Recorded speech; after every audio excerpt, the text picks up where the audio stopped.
I've tested every single Sony camera and these are the best ones. Sony makes cameras for everyone, with tons of options, but with so many options, it's simply overwhelming. And you might accidentally get a camera that's totally wrong for you. So let's break down the best Sony cameras based on your shooting style and needs so you get the right camera for you. Here's the one thing you have to know about Sony cameras. Sony often uses the exact same sensor and processor in different body styles. One body might be for photo, one might be for video, and the other one might be for vloggers and content creators. So in this video, I'll often talk about multiple cameras at the same time since they have the exact same sensor and processor, but in a different body style. And I'll leave links down below for all of the cameras we talk about today. Now, if you're a hybrid shooter who needs a powerhouse of a camera with high resolution photos and videos for both serious and casual work, there's actually not one, but two cameras we need to talk about. And that is the Sony A7 IV and the A7C II. The A7 IV is a heavy-duty camera for pros and power users.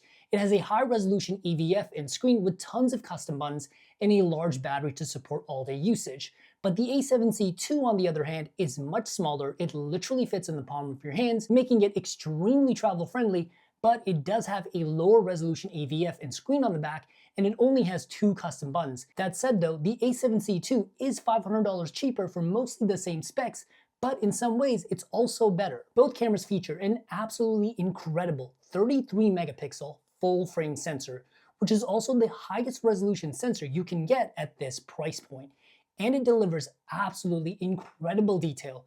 You can literally zoom in and see someone's individual pores. And the image quality is more than enough for professional work. On top of that, the sensor is absolutely fantastic for low light work, and the autofocus is fast and reliable for both photos and videos, even in low light and for fast moving subject matter, so you can focus on shooting and your creativity. But the A7C II does pull ahead with AI-based subject detect for autofocus, which locks onto any kind of subject matter like human, animal, planes, birds, insects, cars, planes, and the list goes on, while ignoring everything else in your scene, and this does make the autofocus infinitely more accurate. Both cameras have in-body stabilization, but the cheaper A7C II actually wins again by having 8 stops of stabilization, where the A7 IV only has 6 stops of stabilization.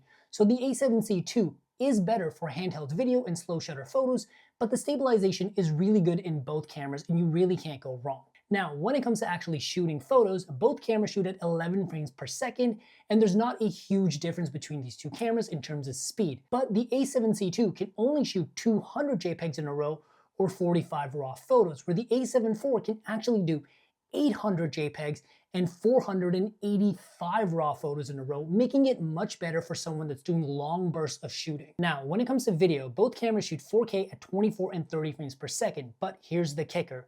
It's also downsampled from 7K, meaning you're actually getting 7K detail in a smaller and easier to edit 4K file. And both cameras can also shoot slow motion at 4K 60, but it does have a pretty heavy 1.5 times crop, so instead of full frame, you're really getting an APS-C field of view, but both cameras can also shoot full HD at 60 and 120 frames per second without a crop. And both cameras also offer Sony Cinema color profiles with S-Log3 in 10-bit color, so you can color grade your footage like a pro. Ultimately, both cameras will give you very similar results, but if you want a bigger frame buffer with more control, the A7 IV is the way to go. But if you want a smaller and lighter body that's also cheaper, the A7C II is a fantastic value. Now, maybe you're a content creator, a YouTuber, vlogger, or just a casual user that just wants a solid camera at a much lower and more affordable price that doesn't compromise image quality. In that case, you have to check out the Sony A6700 and the Sony ZV-E1 Mark II. Both cameras have almost the same internal tech, but the body and design is very different.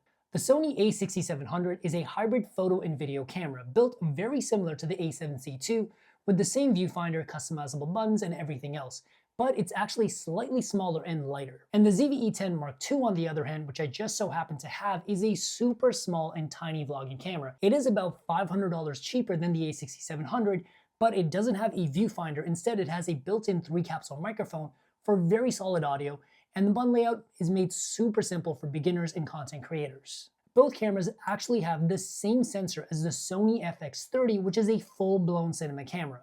It's a 26 megapixel APS-C size sensor.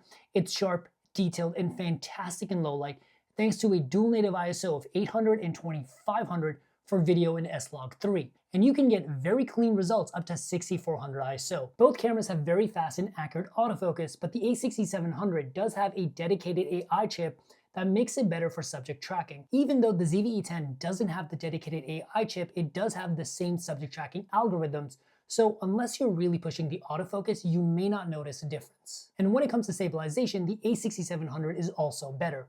It has 8 stops of in-body stabilization, where the ZV-E10 only has digital stabilization, which does add a pretty heavy crop to your image. So if you shoot handheld a lot, the A6700 is a much better choice. But if you're only using the ZV-E10 too for vlogging, you'll be just fine with the digital stabilization. And both cameras shoot 11 frames per second for fast action and movement with a pretty similar frame buffer. But the ZV-E10 II actually lacks a physical shutter, so it's electronic shutter only, meaning you will see rolling shutter artifact if you're doing a lot of fast pans with your camera, though most users probably won't notice. When it comes to video, both cameras shoot 4K at 2430 all the way to 60 frames per second without a crop, and the video is also downsampled from 6K, so you get 6K detail, but in a smaller, more manageable 4K file. And the video quality is exactly the same as the FX3, which is a full-blown cinema camera. When it comes to slow motion, the ZV-10 and the A6400 also do 4K up to 120 frames per second, but there is a 1.5 times crop, which is pretty heavy, but I think of 4K 120 more as a bonus mode and not really the main thing you're picking up these cameras for. But both cameras can still shoot full HD at 60 and 120 frames per second without a crop. Now, there are some key differences between the two cameras when it comes to video. The ZV-E10 has a special mode known as Cinematic Vlog Mode, which adds black bars to the top and bottom, and also lets you set up a custom cinematic look with just a few taps, which is perfect for vloggers and beginners who just want to get a cool look in camera with very little work. But if you are a more advanced shooter, both cameras can also support S-Log3 and 10-bit color and other cinema profiles, so if you want to do some serious color grading, you do have that option. So if you want a more casual, beginner-friendly vlogging camera that's better for content creators, the ZV-E10 Mark II is fantastic. But if you're more of a serious hybrid shooter that wants stabilization, the better autofocus, and you want a more traditional camera body, the A6700 is the way to go. And if you're someone that's very heavily into video, should also consider the FX3, which is a cinema-style body, which has a cooling fan built in for unlimited recording, but it can only take one photo at a time, so it's not a great photo camera. But if you're a very serious video shooter, it is a camera worth considering. Either way, the ZV-E10 II and the A6700 are going to give you incredible image quality at a great price. Next up, let's talk about video, because this is also where Sony cameras shine. In my opinion, they make the best video cameras out there.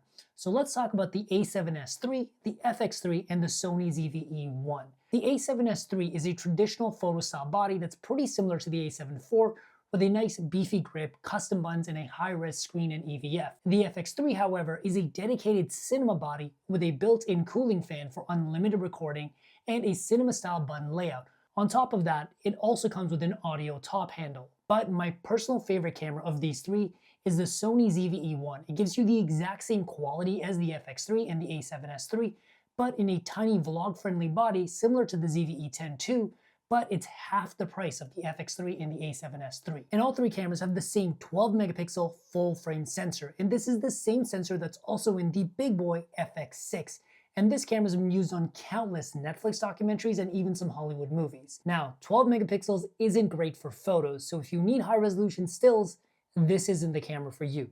But when it comes to video, 12 megapixels is actually an advantage. Because of the lower megapixel sensor, these cameras can shoot at an insane 12,800 ISO, perfectly clean. You can basically shoot in the dark. And all three cameras have fast and reliable autofocus like every other Sony camera, but the ZV-E1, the cheapest camera, actually has an edge because it's the only one with AI subject detection, making it even smarter and more accurate when it comes to autofocus. Another benefit of having a lower megapixel sensor is that all three cameras can shoot as high as 4K up to 120 frames per second with no major crop or compromise. And of course, they can also do full HD, not just at 120 frames per second, but all the way to 240 frames per second for 10 times slow motion.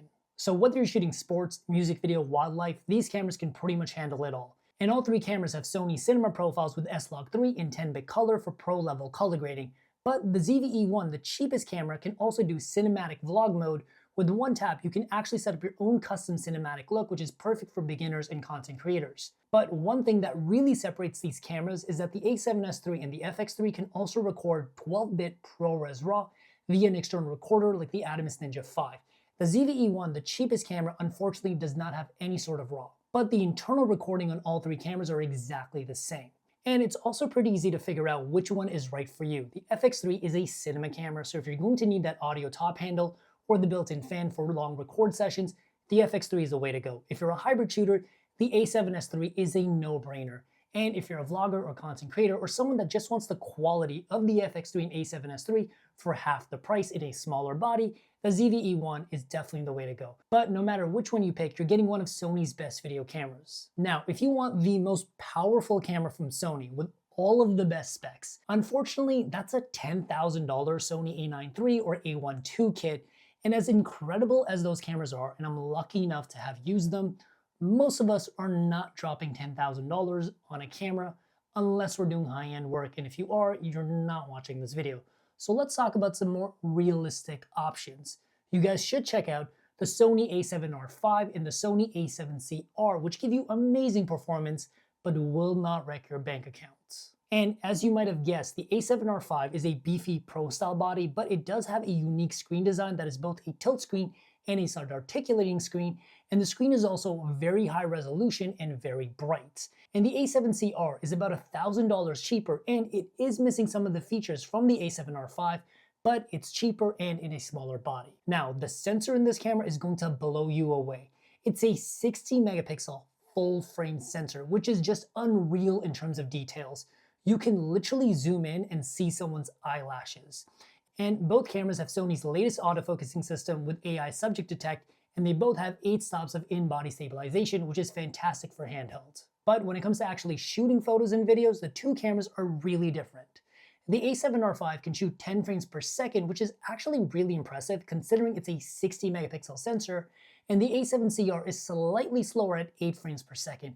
However, the A7R V can shoot 453 raw photos in a row, where the A7C R can only do about 45 raw photos. So the right one for you will depend on your shooting style. And both cameras shoot 4K at 24, 30, and 60 frames per second with no major compromise, and 60 frames per second only has a very minimal 1.2 times crop, which most of you guys will not notice. However, one thing to note is that the video is not downsampled in 4K, so the higher resolution sensor doesn't give you a huge advantage. Though the A7R V can also shoot 8K video up to 30 frames per second. However, it's only 10-bit color 420, which isn't great for video editing, and on top of that, it does have some pretty significant rolling shutter. If you want 8K, this is definitely not the camera to get. But both cameras do shoot full HD up to 120 frames per second, and they also both have S-Log3 and cinema profiles in 10-bit color. Overall, both cameras are phenomenal for someone who wants a high-resolution sensor and 4K 60 with a very minimal crop. But regardless of whichever camera you pick up, make sure to check out the links in the description down below. And if you want to learn more about each of these cameras, check out the full reviews on the channel, and I'll see you guys in the next video. Peace.